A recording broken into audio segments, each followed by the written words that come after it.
अस्सलाम वालेकुम my dearest students. आज के जो हमारा लेक्चर है लेक्चर नंबर 14। टॉपिक का नाम है molecular mass. Molecular mass also known as molar mass. इसका मतलब ये है मॉलिक्यूलर मास को कहते हैं मोलर मास। मॉलिक्यूलर मास का दूसरा नाम क्या है? Molar mass. My dear students, अब ये जो लेक्चर है बहुत ही इंपॉर्टेंट है। अगर ये लेक्चर अभी समझ आएगा तो आगे मोल वाला समझ आएगा, फर्स्ट ईयर में आपके लिए और भी आसानी होगी। अब देखिए माय डियर स्टूडेंट्स, अगर मोल मॉलिक्यूलर मास का जो मोलर मास है उसका डिफिनीशन देखा जाए वो कैसे है और वो क्या है। अब देखिए, the total mass of all atom. क्या? टोटल मास, तमाम मास किस चीज का? ऑल एटम, तमाम एटम्स का प्रेजेंट इन पार्टिकुलर मॉलिक्यूल। किसी भी मॉलिक्यूल में जितने भी एटम्स है उन सब के मास को एक साथ करो, उसको कहते हैं मॉलिक्यूलर मास। अगर समझ नहीं आया, अभी तो यही पता नहीं क्या जंतर मंतर है, ये समझ नहीं है तो एग्जांपल से समझो। देखो कैसे। अब देखो यहाँ पे एग्जांपल है, एक मॉलिक्यूल है जिसको कहते हैं H2O, मतलब वाटर। वाटर में क्या है? उसका कंपोजिशन देखो, हाइड्रोजन भी है और क्या है? ऑक्सीजन भी है। हाइड्रोजन का तादाद कितना है? 2।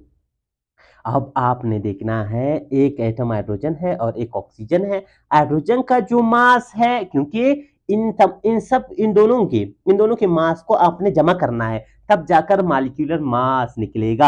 आप कहते हैं अच्छा सर, हाइड्रोजन का जो यहाँ पे तादाद है वो 2 है, आपने 2 लिख लिया। और ये क्या है? एक है हाइड्रोजन बेचारी का मास बहुत ही हल्का है। आप कैसे मालूम हुआ? देखो यहाँ पे ये हाइड्रोजन का मास है। देखो यहाँ पे मास है 1 है ना। ठीक है, अगर नजर नहीं आ रहा जूम कर लो। अब 1 है तो 1 क्या है? हाइड्रोजन का मास। आप अब तादाद में कितने हैं? 2 है, तो मल्टीप्लाई करो, क्या ना आंसर आया? 2। अब ऑक्सीजन, अब देखिए ऑक्सीजन का तादाद 1 है। ऑक्सीजन का तादाद 1 है और ऑक्सीजन का जो मास है या एटॉमिक मास है वो कितना है? 16। अगर यकीन नहीं आ रहा है तो प्रूफ करके दिखाता हूं। देखो ऑक्सीजन है यहाँ पे 15.99 है। एक राउंड ऑफ करो, 16 बन जाएगा। देखो तो क्या है? 16। 16 आपने लिखा किसको? जो एटॉमिक मास है, जिसका मास है ऑक्सीजन का, उसको मल्टीप्लाई किया, इसका तादाद कितना है? 1 है, तो क्या है? 16 है। तो हाइड्रोजन की जितना मास है उसको और ऑक्सीजन का जितना मास है उसको आपने क्या करना है? सम करना है। सम करना मतलब जमा करना। आप इसको जमा करने के बाद क्या आया? इसका टोटल जो वाटर का मॉलिक्यूलर मास आया वो क्या है? 18। यहां तक क्लियर है? अगर इन क्वेश्चन देखिए, मॉलिक्यूलर मास को तो हमने डिस्कस कर लिया एक एग्जांपल के साथ, वो था वाटर। अब हम फार्मूला मास को, फार्मूला मास आप कहते हैं सर, फार्मूला मास तो इस्तेमाल होगा आयोनिक कंपाउंड के लिए। देखिए यहाँ पे फार्मूला मास है, मॉलिक्यूलर मास है, दोनों एक तरीके से निकल जाते हैं, इसमें कोई डिफरेंस नहीं है। आपकी बुक में जो यहाँ तक उसके हवाले से इंफॉर्मेशन है वो इंफॉर्मेशन आप तक अच्छी तरीके से आसान करके आपको मैं दूंगा।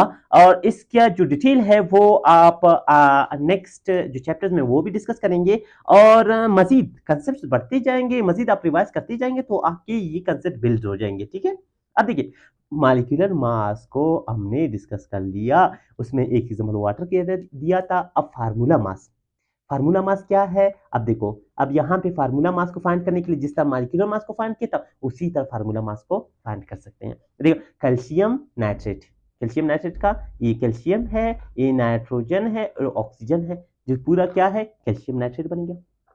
अब माय डियर स्टूडेंट्स देखिए, कैल्शियम, कैल्शियम यहाँ पे टोटल ये कैल्शियम है, कैल्शियम ये टोटल कैल्शियम है ना। कैल्शियम का तादाद कितना है? 1 है। तो कैल्शियम का जो एटॉमिक मास है, कैल्शियम का जो मास है, क्योंकि हमने कहा इन सब के मास को ऐड करना है, कैल्शियम का जो एटॉमिक मास है वो है 40। अब देखो कैसे पता चला? अब देखो यहाँ पे क्या है, कैल्शियम का जो मास है वो है 40। ठीक है, अब यहाँ पे तादाद में कितना? 1 है, दोनों को मल्टीप्लाई करो, आंसर क्या है? 40 आया। अब एक देखो नाइट्रोजन, नाइट्रोजन का जो मास है वो है 14। देखो ये नाइट्रोजन है 14, जूम करके दिखाना पड़ रहा है क्योंकि बहुत ही ब्लर है।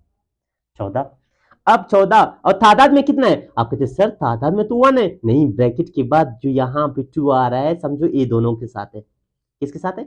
ये ऑक्सीजन के भी साथ है, ये नाइट्रोजन की भी साथ है। यहां तक क्लियर है। अब दो ऑक्सीजन के भी साथ आ रहे हैं, दो नाइट्रोजन के भी साथ आ रहे हैं, तो क्या है, नाइट्रोजन का तादाद कितना बना, दो, दो को मल्टीप्लाई कर 14 के साथ कितना आया, 28 आया।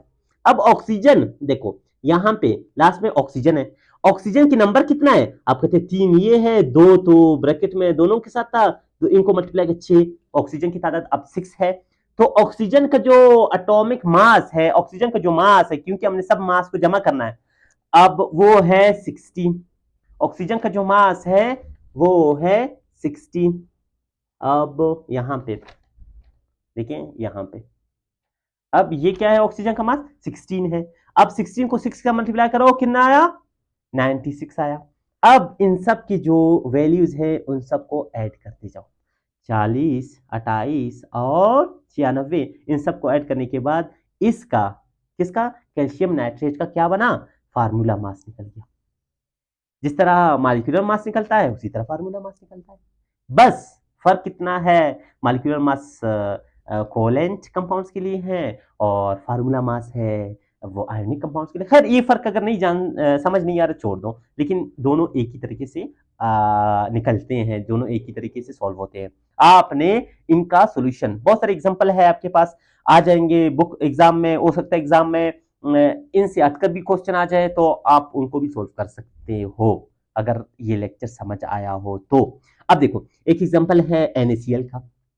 Na सोडियम का तादाद कितना है, सोडियम का तादाद है 1 और Cl का तादाद कितना है, 1 है। अब बार बार मैं आपको एटॉमिक मास नहीं दिखा सकता, अब आपको समझ आ गया कि मैं कहां से मास उठा रहा हूं, पेरियोडिक टेबल में भी दिखा दिया। तो इसी तरह सोडियम का जो एटॉमिक मास है वो 23 और तादाद में वो 1 है, और क्लोरीन का जो एटॉमिक मास है वो 35 और तादाद में कितना है, 1 है। तो इन दोनों को मल्टीप्लाई करो 23 आया, इन दोनों को मल्टीप्लाई करो 35 आया, तो इन दोनों को ऐड करो 58 AM जो कहते हैं एटॉमिक मास यूनिट, इसका यूनिट है मास को फाइंड करने का, एलिमेंट्स के मास को फाइंड करने का। यहां तक क्लियर है माय डियर स्टूडेंट्स। देखिए आज जो लेक्चर हमने डिस्कस की वो हमने यहां से, इससे पहले हमने यहां तक डिस्कस कर लिया था, आज हमने डिस्कस की यहां से यहां तक। माय डियर स्टूडेंट्स एक दो टास्क भी दूंगा आपको इस लेक्चर को सुनने के बाद, नोट्स को पढ़ने के बाद और बुक को रीड करने के बाद। आपने ग्लूकोज का क्या फाइंड करना है, ग्लूकोज का फाइंड करना है आपने molecular mass. Okay my dear students, मिलते हैं नेक्स्ट लेक्चर पे, तब तक इसको एंजॉय कर लीजिएगा।